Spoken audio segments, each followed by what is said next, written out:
చాలా మంది వక్తలు ఉన్నారు, వాళ్ళందరికీ కూడా అవకాశం రాలేదని నేను కూడా ఏమనుకోవద్దు. పెద్దలు శ్రీనివాస్ రెడ్డి గారు కానీ, బుచ్చిరెడ్డి గారు కానీ, అదేవిధంగా నారాయణ గారు కానీ, అనేక మంది వెంకటరావు గారు కానీ, కృష్ణానాయక్ గారు కానీ, ఆ విధంగా చాలామంది మంచి వక్తలు ఉన్నారు.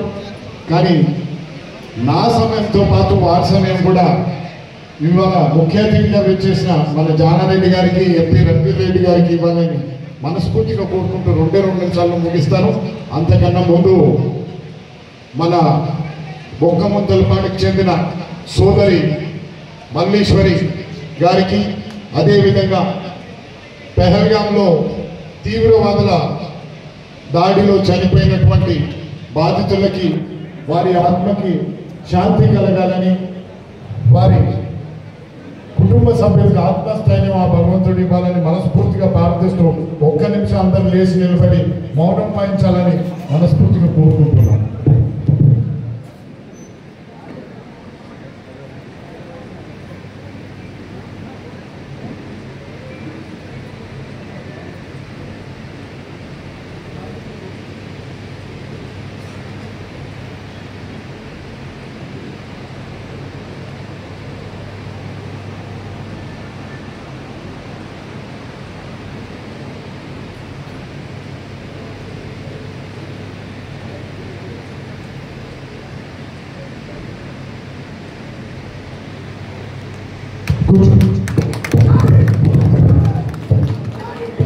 జోహార్ అమరవీరులకు, జోహార్ అమరవీరులకు, జోహార్ జోహార్.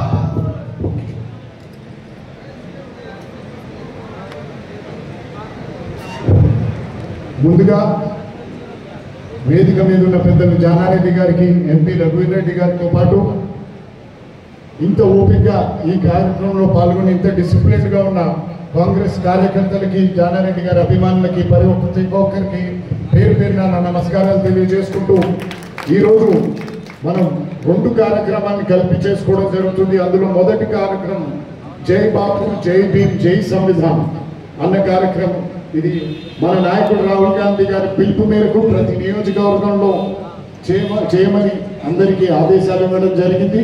తదనుగుణంగా ఈరోజు ఈ ర్యాలీలో పాల్గొన్నటువంటి నా సోదరి మనందరికీ కూడా హృదయపూర్వకంగా నా ధన్యవాదాలు తెలియజేసుకుంటూ ఈ జై బాపు, జై భీమ్, జై సంవిధాన్ కార్యక్రమం ముఖ్య ఉద్దేశం రాజ్యాంగాన్ని కాపాడడం, రాజ్యాంగంలో రచించిన ప్రతి కులానికి ఏదైతే ఉందో వాటికి కావాల్సినటువంటి ప్రాధాన్యత దక్కాలని, మన రాహుల్ గాంధీ గారు 4000 కిలోమీటర్లు నడుచుకుంటూ వారు చేసిన పాదయాత్రలో ప్రతి ఒక్కరిని సంప్రదించుకుంటూ మనకి ఈ కుల గణన అన్నది చాలా ముఖ్యం.